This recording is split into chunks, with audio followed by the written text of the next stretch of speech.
Hello there, how are you doing? We just made a nice talisman to Samael. We had made a couple actually. You might want to go look at what we did. Because today we're reversing a curse. Today we are reversing a curse. Return to sender, okay? Now, if most of our curses, like we talked about during the video, are self-induced. Very few people actually are as cursed as they think they are from people, because a good curse from a well-trained practitioner of magic is so rare, because most of us don't do them because we don't want to deal with the fallouts. And when we do them, I don't do them, but those who do them are probably not that interested in you, because they do take a lot of work. So I think a lot of times when we think that we have curses placed upon us, it's just our ego thinking we're so important that some great magician would want to put so much effort into harming us. But what can happen is that we do have internal curses that we place upon ourselves, and they will utilize just negative energy from other people. Anybody that doesn't like us, anybody that does have negative thoughts towards us, it will use that to those energies to strengthen our own self-cursing. But remember, the bulk of the curses are self-induced. And when we return this to sender, we are returning it to the native nothingness from whence it came, because all of this cursing that's self-induced comes out of nothing. Okay, so we are just returning it back to nothing and being cleansed and prospered as a result of it. As we said before also, that when we are working with Samael, if you're working with the angel, he's the warrior, okay? And so he's going to battle on our behalf. And whenever we are victors in battle, whether we're slaying a dragon or whether we're slaying an army, we always get booty. There's always the spoils of war. So there is a great blessing that comes from releasing ourselves from the clutches of these curses, like I said, the bulk of which are self-induced.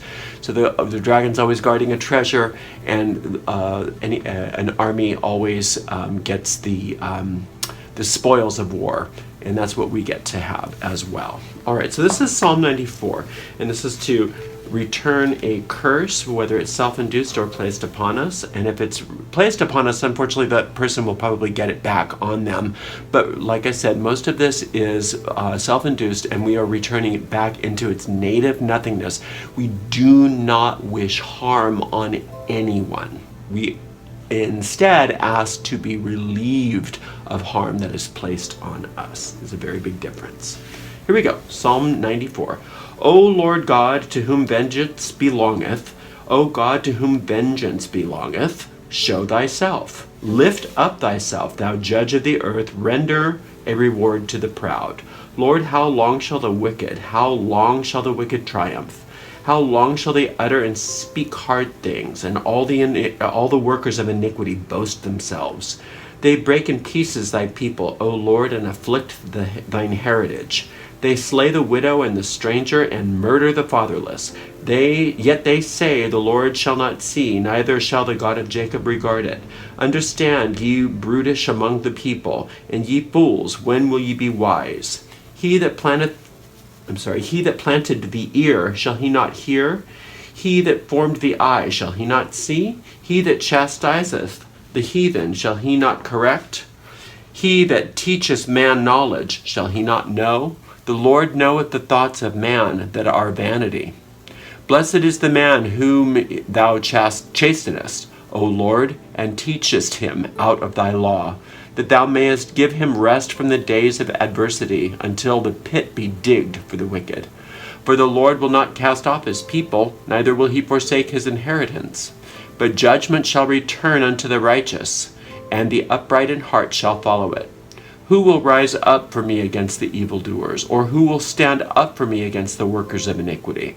Unless the Lord hath been my help, my soul had almost dwelt in silence. When I said, my foot slippeth, thy mercy, O Lord, held me up.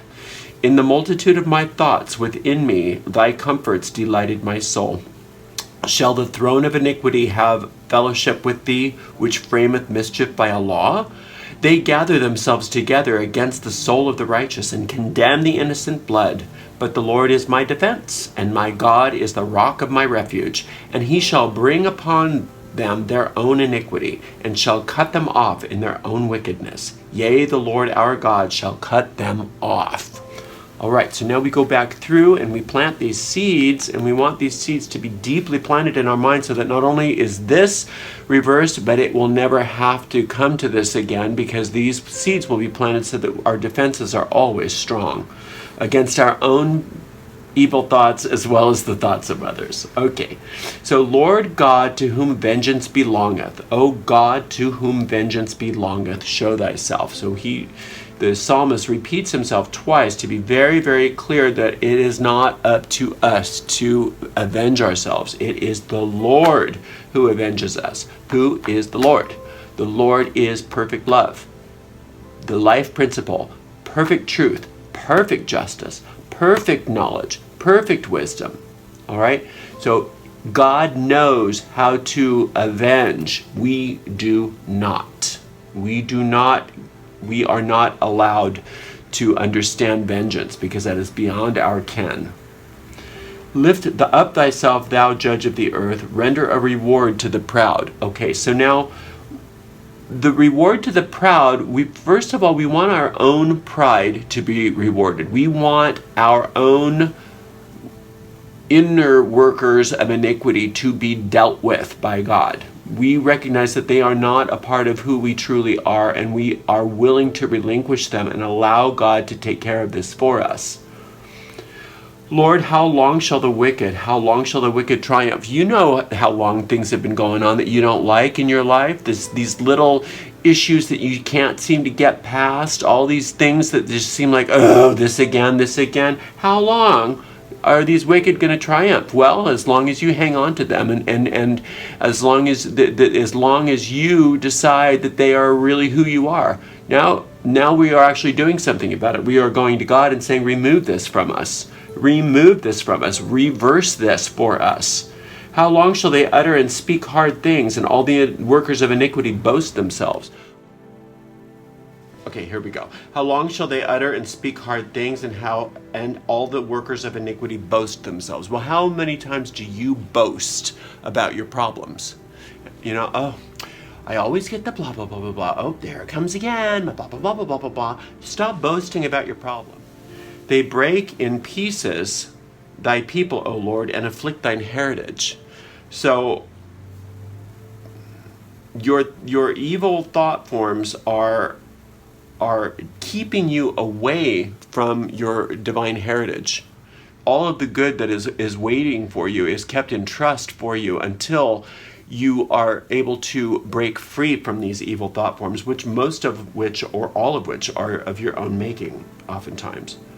They slay the widow and the stranger and murder the fatherless. So those evil thought forms, those thought forms that don't want you to succeed, you've got to recognize that they don't care about you. Even though sometimes they are sly, sometimes they are tempting. Those inner thoughts can be very tempting, like that they're going to offer you something good. All they want to do is slay the widow and the stranger and murder the fatherless. They want to mess you up. And for no other reason that they're insane. That's all. And they're not real.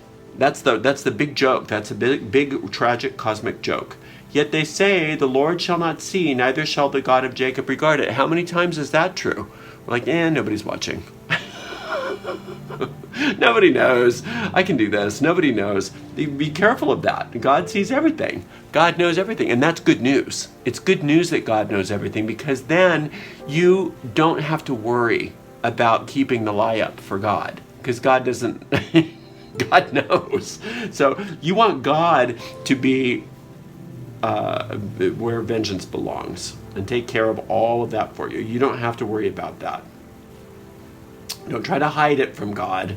Give it all to him, and he will fix it for you. Understand, ye brutish among the people, and ye fools, when will ye be wise? Yeah, so the brutish, the brutes inside of you, the foolish inside of you, those demons are legion. okay? And you can't go through and find each and every one of them and fix it yourself. There's not enough lives available to you. Give it all to God, and God will take care of it for you. He that planteth the ear, shall he not hear? He that formed the eye, shall he not see? He that chasteneth the heathen, shall he not correct? He that teacheth man knowledge, shall he not know? This whole verse is saying, basically, or these two verses are saying, what do you think God's an idiot? Do you think he's a moron? That he doesn't know what to do? Right?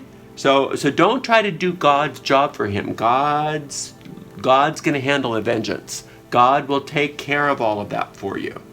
The Lord knoweth the thoughts of man, and that they are vanity. So God knows your vain thoughts. God knows your vain thoughts more than you do. Sometimes we think that we're thinking a holy thought when that's actually not. And so we are asking to be shown. We are asking to be purified. We are asking to be lifted up. We want our vibrations to be raised. Blessed is the man whom thou chastenest, O Lord, and teachest him out of thy law. We want God to chasten us, meaning we want God to say yes, no, yes, no. Because if we go to where God leads us, we are always going to glory, glory, glory, happy, happy, happy, success, success, success, win, win, win, win, win. Okay? That thou mayest give him rest from the days of adversity until the pit be digged for the wicked.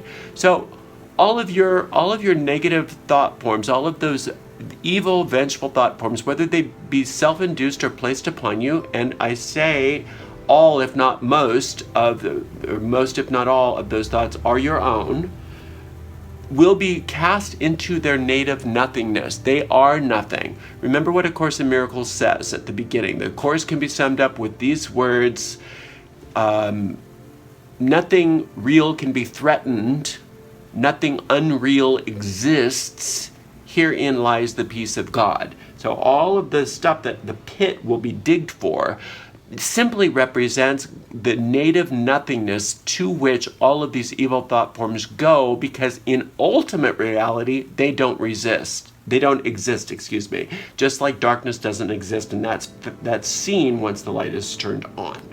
For the Lord will not cast off his people, neither will he forsake his inheritance. God does not turn his back on you. He never has, never will. God loves you. You are God's very divine, beloved child, and he's got his inheritance for you. And like I said, it's kept in trust until you learn how to receive it. And that's what we're asking to learn how to do. But judgment shall return unto righteousness, and all the upright in heart shall follow it. We want to be judged.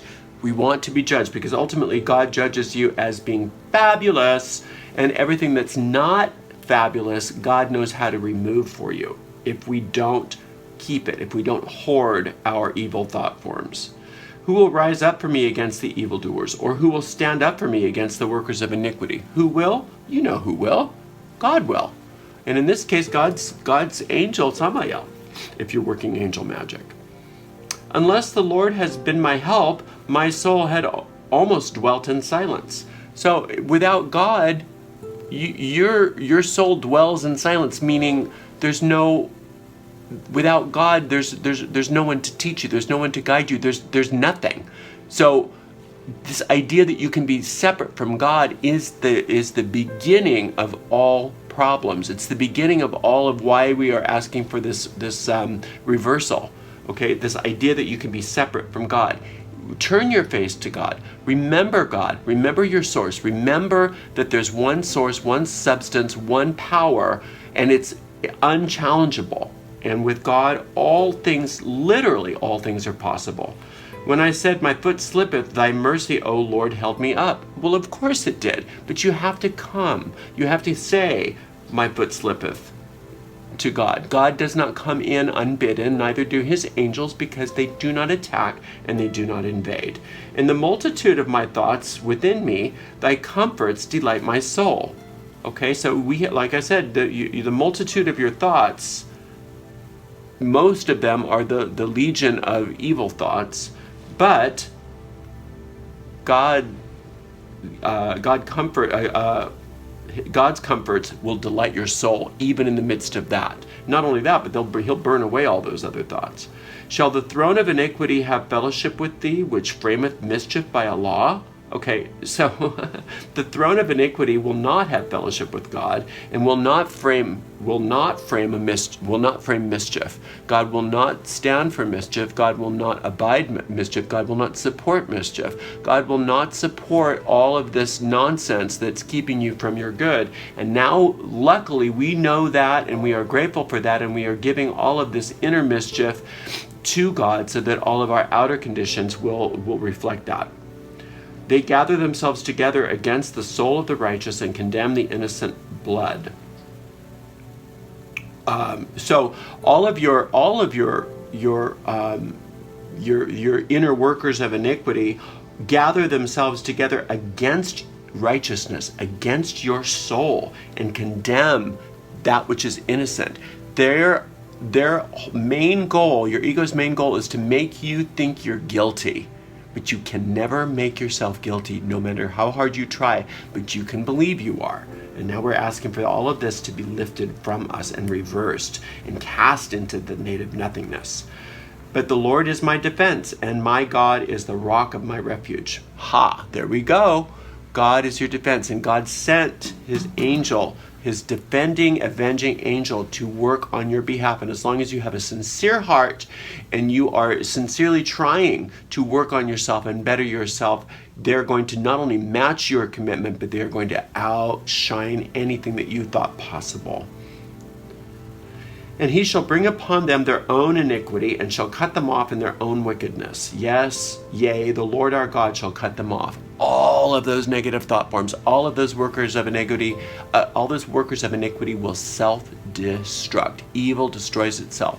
Now, yes, if there are people who are wishing you ill in the world, yes, we will often see them get what's coming to them, but that's none of our business. It can be good because we can recognize, oh, okay, this is working. But we don't get prideful about that. We don't think we're powerful. We don't think we did it. We thank God. We thank God that we are out of whatever that was, and that we are never going to allow ourselves to put ourselves in that situation again, because ultimately it's our responsibility. All right? So this is a very powerful psalm for reversing curses, and I hope you use it. And I love you very much, and I can't wait to work with you again. Blessed be.